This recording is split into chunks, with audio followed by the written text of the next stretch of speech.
Hello my beautiful bookish friends, and welcome back to my channel, and say hello to Athena. Yes, Athena is chilling with me right now. She usually doesn't want to get up in my lap this early of me filming and doing things on the computer. However, she's here today. So look how big she's getting. She's getting so big. She's getting so big. Yes, so cute. But today we are doing a reading wrap up. It's the end of the month. Again, August. Where did she go? We don't know. This piece of hair is going to bother me. August came and went very quickly, and I read a lot in August. This summer, I feel like, was a shift for me in terms of... Do you want down? Here, go crazy. Was a shift for me in terms of summer not being as busy, with me having a bit of a different job, and also just having more of a grasp on like work-life balance. So I was able to read a lot more, and I don't think I did a vlog in August. The month of August, I at least started 15 books, which actually puts me at my goal of 85 books for the year. So I have already met my reading goal. Stats wise, if we're talking including DNFs, I've read 85. If we're talking no DNFs, we're talking 76. So it's still a lot of books. Let's talk books. The first book of August was actually a DNF from July, and that was House of Furies by Madeline Rue. The only reason I think I didn't get into this book right away, because it's very dark, it's very goth, is because I read a lot of YA during that vlog and didn't like what I was reading, so I think it kind of turned me off to the YA for a little bit. It's a story about a girl who is living on the streets, reading tarot, and basically scamming people, and a very crone-like character finds her and is like, I can take you somewhere where you're not going to get chased by the police and being accused of being a thief and all these different things. So they kind of start this journey of going to this boarding house that is very mysterious, very American Horror Story hotel. I only got 46 pages in, and we weren't even at the hotel yet. So I feel like it's going to be one of those slow, drug-out stories that I may eventually end up not enjoying. The next book I read was Geronimo Stilton. Not one that I rate either, because they're kids books. They're not meant for my age range. Honestly, I read them just to get me out of reading slumps and give me the satisfaction of finishing a book, and that really helps me get into reading if I've DNF'd a lot recently, or if I'm just feeling slumpy, which with that other vlog I did, I was definitely feeling slumpy, so they help. And they're fun. They're just fun little books. Next is one that I borrowed from the library. It was an audiobook, and it's A Fragile Enchantment. This is a, I would say, young adult, maybe bordering new adult fantasy romance. She's like a tailor, and she uses her magic to weave emotions into the outfits. So when the person wears them, they feel this kind of, like they feel reminiscent, or that she can make them feel happy or sad. And she basically gets put with this kind of reclusive, kind of rebel prince who's being forced to get married. And of course, they kind of start this affair. Doing that, she obviously endangers herself. He endangers his role with the crown. And it was one that I was on the fence about buying anyway, just because there's so many fantasy romance out right now that I don't like, or end up thinking I'll like and not like. But I really liked the cover, and I tried not to do cover buys this year. However, I did give it 4 stars. Next one was a Wonder Woman comic. That one I gave up 5 stars. It was actually very good. But again, without me explaining the entire series, it doesn't really make sense. My next one may be a bit of a controversial take. It seems like people either really love this book or really did not like it. And that is One Last Stop by Casey McQuiston. This is a slightly sci-fi modern romance that is, it's a sapphic romance too, I should mention, set in New York in Brooklyn. And the whole idea is, I cannot remember the main character's name for the life of me, but I know the other girl's name is Jane. This girl moves from the South to New York to kind of find herself, find her people, figure out what she wants to do with her life. And she ends up getting on the subway and meeting Jane, who is like this amazing, charismatic girl. And they just like instantly click. So every day our main character tries to find Jane, and she always finds her on the same train and they're always in the same train car together, which that's very hard to do if you've ever been to New York. Like, you know, that's almost impossible. So she kind of starts realizing that there's some things different about Jane. She never sees her get off the train. She never changes cars. Like, it's all just very interesting. So come to find out, Jane is actually stuck on the train because of something that happened in the 80s. And she's never gone beyond that timeline. Like, she has no idea about modern happenings, technology, any of that stuff. And our main character just thinks she's like a hipster when she first meets her, but then she figures out she's stuck in this timeline. And it talks a lot about how queer people would just leave their families or get kicked out, or their families would want them to leave, and then they would have no contact because social media wasn't a thing. Phones were popular, but it was like landlines. And a lot of queer people just kind of disappeared, and their families never really figured out what happened to them. So it kind of addresses that, and that part was very sad. However, there's also a mystery going on in the book that our main character's uncle was queer and disappeared. It's a good idea, like the concept was there, but there were all these other storylines happening that really made the book drawn out and take way too long. If this was just a coming of age, it's not even really coming of age because she's well into her 20s, finding your place in the world, and you know, she meets this kind of like almost like a ghost person that helps her figure out who she is and what her, you know, way is in life. It would have been great. I probably would have given it a much higher rating than I did and held on to it. But because we had that storyline plus the mystery plus figuring out what's going on with Jane, and can we get her to the modern age? Is this just a version of her? Like, we brought in this multiverse kind of aspect. It was just too much that it leaned away from being like this really sweet romance with a lot of important messages to being this really confusing, half-explained sci-fi thing. And I did see the biggest critique of the book was people saying, like, why does every lesbian relationship have to be like fantastical?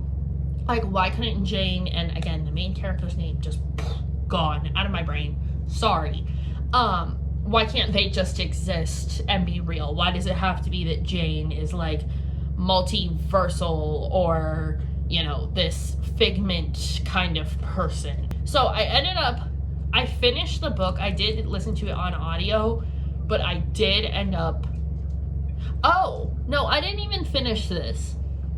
I thought I finished this book. I DNF'd it at about 80% because I did not care the end of the mystery. Like, the mystery kind of gets wrapped up before the end of the book, and that's all I really cared to find out. The rest of it, I just kind of was like, okay, whatever. So once that happened, I was, you know, over it. But yeah, I actually unhauled this one and didn't rate it. I thought I did. The next one I read was Victor and Nora, a Gotham love story. This is one of DC's young adult graphic novels. I love the DC graphic novels. This is one of the graphic novels that I have actually had on my list for a while and stumbled upon. Actually wrote a whole article on these YA graphic novels that you guys should read. Graphic novels are basically the origin stories of a lot of villains and heroes functioning within the DC universe. And this one is all about Mr. Freeze and his love, Nora, who basically makes him the villain that he is, or her death makes him the villain that he is. These may be young adult, but they are heavy in terms of like message. This whole one, it was only 185 pages, so it's a quick little read. It's a science fiction, but it's romance, and we learn how Victor kind of starts doing these cryogenic freezing type things and why he gets into it. And it's because Nora has a degenerative disease and he is trying to save her, but she wants to end her life on her own terms. And he kind of gets obsessed with this idea of keeping her and saving her when she just wants to be free of all of these things. So it's a lot of discussion about like medical, like human euthanization, and also what is scientifically feasible in terms of extending someone's life. Like, can we freeze someone and bring them back? It was a bit confusing at times. Like, I feel like it was so short that like it could have been longer. This could have been like just another couple panels longer and it would have made more sense, but I feel like we jumped so far into this like insta love where I was like, why does Victor want to save her life? Like, I get it's supposed to be very teenage and kind of this like these intense emotions because you're young and you have intense emotions, but it was like too much at first. So I gave it 3.5 just because I was a little jarred by how quickly the story moved along. Let's talk about one of the most wild books I have ever read. And there was a girl, if I find her name, I will put it down in the description. She's the girl on TikTok who does the karmic retribution that you should receive for recommending certain books to her. And she talked about this whole series. It's the Good Girl's Guide to Murder series. So the first 2 books, amazing, wonderful, love it. The last book, what? And I feel very much the same. So I read As Good as Dead, and I was so thrown by what happened. I lovingly refer to books like this that go so off the rails from the original storyline as having the Pretty Little Liars syndrome. If you were a fan of the Pretty Little Liars series, the original series, you'll remember the first like 3-4 seasons were great. And then we slowly started to devolve into not even being able to pretend that it's realistic and suspending that disbelief. That's what happened with this one. I think it not being as much of a podcast-centered story also made me not as excited. Like, I really thought that it was going to go in this, like, Innocence Project kind of direction. I thought, like, that was going to kind of take the main story and that's how we were going to solve this mystery. 60% of the way through, we just went, whew, like, completely off the rails. Yes, you have to suspend some level of disbelief in terms of Pip figuring out all this stuff and getting all these interviews, but like in the age of podcasting and independent journalism, I don't think it's that hard to believe. So some of that made sense. This one though, there is someone who admitted to being a serial killer. They're in jail, like they have these tapes, but then they figure out that maybe he didn't do it. Maybe the police convinced him. Like there's transcripts and stuff where you like hear them kind of forcing the confession out of him. That part all was cool. Once we got into the Pip's revenge part of the book, we'll call it, I really started like raising my eyebrows and being like, this is not even semi-close to believable. Her getting involved with dangerous people because she's digging around, that made sense to me. It's the rest of it that was the problem. I was really disappointed in how this ended, and I gave it 3 stars, which may be generous. Moving on to a much better book, we have A Flicker in the Dark, which I had been meaning to get to. It was a book of the month pick in 2022 for me. And this was a 4.5 star read. We have a woman whose father is a convicted serial killer. Lots of thrillers this month, by the way. And she comes back to her hometown and the killings start again. Obviously, it's a copycat, but everything is connected to her in some way. Like, she knows all these people. And it's told kind of in like flashbacks where she flashes back to being with one of the victims and then how they interacted and how she thinks that led to their death. Now, of course, it's a thriller, so we have a twist in there, and I'm not going to ruin it, but I recommend if you are someone who does like true crime and is kind of into these like Innocence Project sort of things, read this book, because not only is she digging around trying to figure out who is doing these killings, because the police are just like, you're just equating this because you have trauma and whatever, like there's nothing happening. It's one of those ones where it's like, you can start to put the pieces together, and I'm someone who figures out these books like very quickly. I did not see the twist coming in this one. Next we have possibly one of my favorite books of the year. So The Paradise Problem is, the opening is perfect. Like, let's start there. It starts with this girl getting a divorce from this guy, and you think like, oh, okay, so this is going to be like a restarting life after divorce kind of book. But they're only married so that they can live in a housing unit that is only for families, so that they could get a deal on housing while they were in college. They were married for like a year, like on paper, legally married. But then they're getting divorced because their lease is up and he's moving out and she's moving out. So and they have like very low interaction with each other, so they don't even really know each other. And the girl is struggling to make ends meet. She's trying to help her family, trying to use her art degree, trying to just be a successful adult.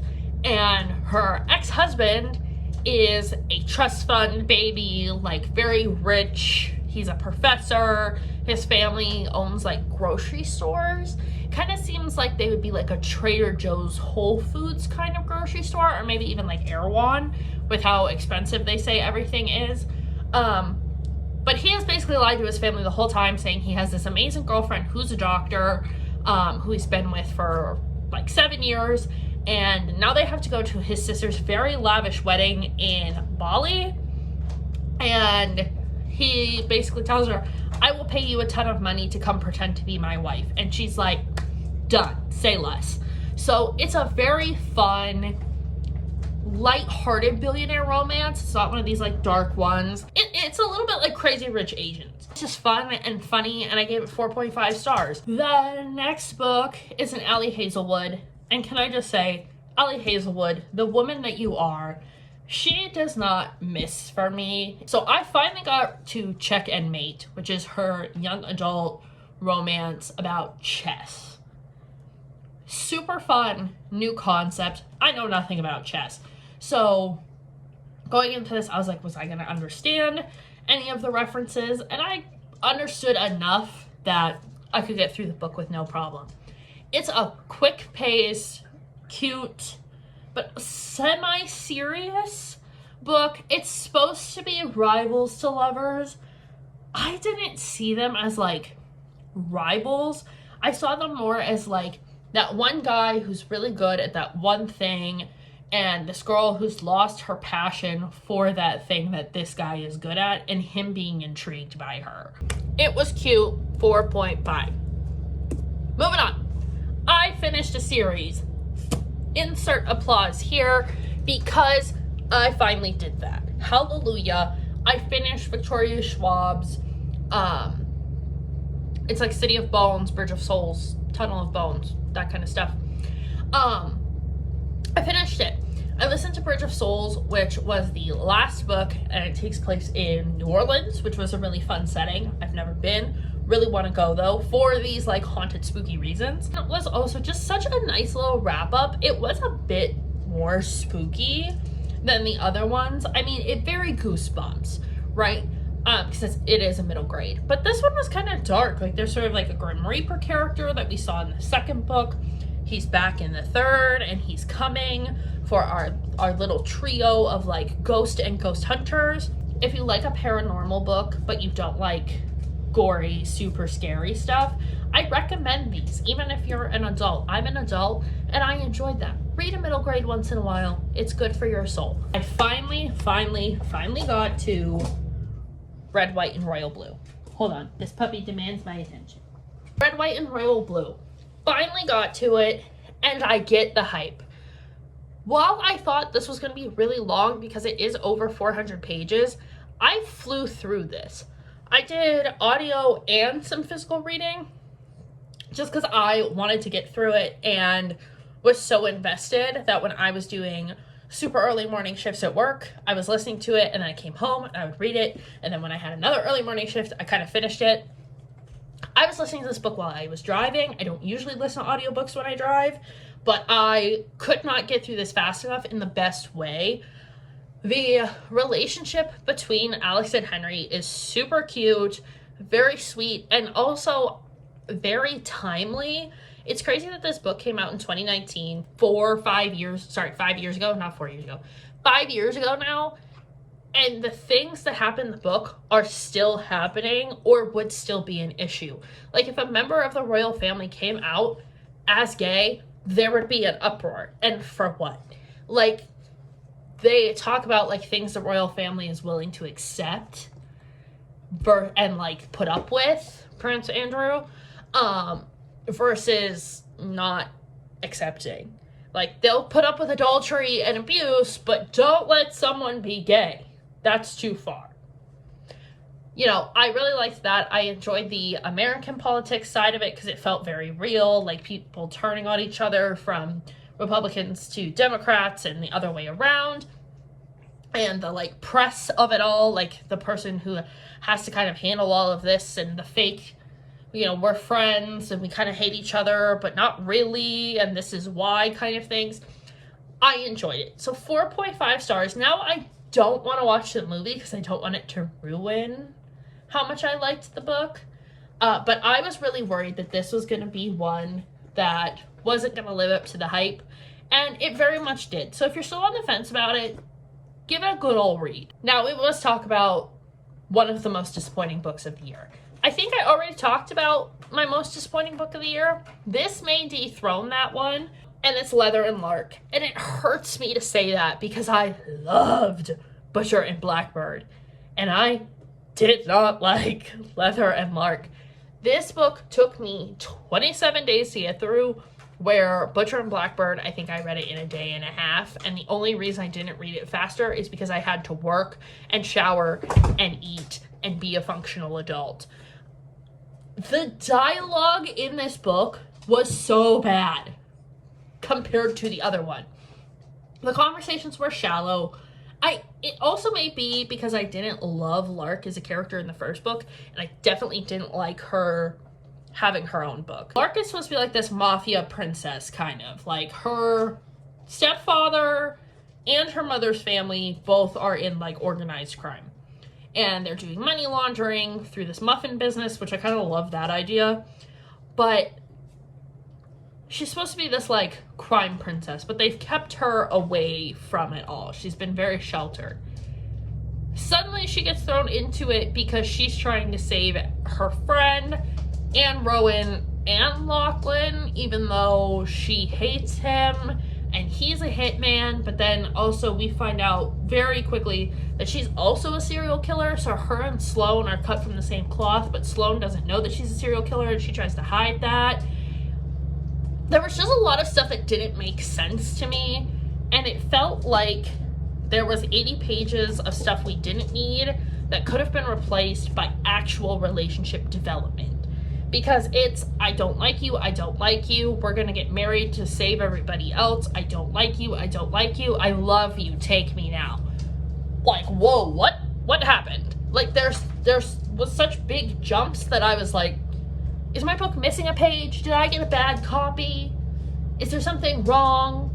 So I gave this like 2 stars, which sucks because I really want to read the third one and I think it's going to be really good, but this one was not good. The last 2 books are from the same author. They're from Emily McIntire, and I did borrow them from the library, which I'm glad I did, because they've been on my TBR for a while, and now that I've listened to them on audio through the library, I know that I probably wouldn't ever read them again.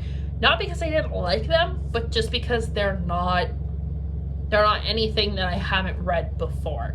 And that was Hooked and Scarred. So both of these are from her Never After series, which I will continue, but strictly from the library. They are retellings of like Disney villains who, or I guess just like fairy tale villains, not necessarily Disney, put into like romantasy or dark romance or, you know, spice situations. So Hooked is obviously a Peter Pan sort of one. I loved the twist on this. I love Peter Pan. It's one of my favorite movies. In this one, Hook is a crime boss. Peter Pan is a like airline tycoon, but he's also moving product that he's not supposed to be. So Wendy is his very sheltered daughter who ends up getting involved with Hook, and they start a relationship and they start to date, and then some of Hook's people start getting killed, and he blames Wendy's father, and he thinks that she was part of it. I really enjoyed it. I'm not a super big fan of the like mob boss romance kind of things, but it wasn't gratuitous in the Peter Pan stuff. There were little references that just really worked. So I gave it a 4-star. Today, I started and finished Scarred. So this is obviously Lion King, but Lion King is based off Hamlet. So there's references to both in the books, and it was very interesting. I expected like this one to be connected somehow, even if just loosely connected to Hook. This one takes place in 1910. So it's almost historical. We're dealing with a monarchy type thing. So we have Michael Fossa, which I love that that's how they made Mufasa into that. And then we have Tristan, who is Scar. It's this sort of like rebel king, mad king thing, like very Hamlet. I would say this one was less, like the retelling was good, but in terms of uniqueness, there wasn't a whole lot that I felt was like super different. So I gave it 2.5. But it was good. If you enjoy a little bit of like a historical, slightly dark, it's not super dark at all, romance, like it's very lightly dark. I would say it's gray. But if you're just getting into that kind of romance, this might be an okay one to start with. Either Hooked or Scarred, I would say, were pretty on point. But I'm going to continue on with the series. That's it. 15 books, reading goal met. I'm going on vacation soon, so hopefully we'll do some vlogging and some reading there. And I will see you in September, which I just feel, you know, the witchy romances, the paranormal thrillers, they're all gonna start calling to me. I have The Wife upstairs. My hold at the library came up for that. I think I'm gonna give that a go. And that is the one by Rachel Hawkins. There's another one by Frida McFadden that's different, I guess. I'm not real sure, but they're like of the same title, and I think they're both Rebecca inspired. I don't know, we'll see. Maybe I'll do a vlog of like books that are similar but different. Tell me down below what you want to see. That's it for the wrap up. Athena's back here being a menace, and we'll see you guys in the next one. Bye.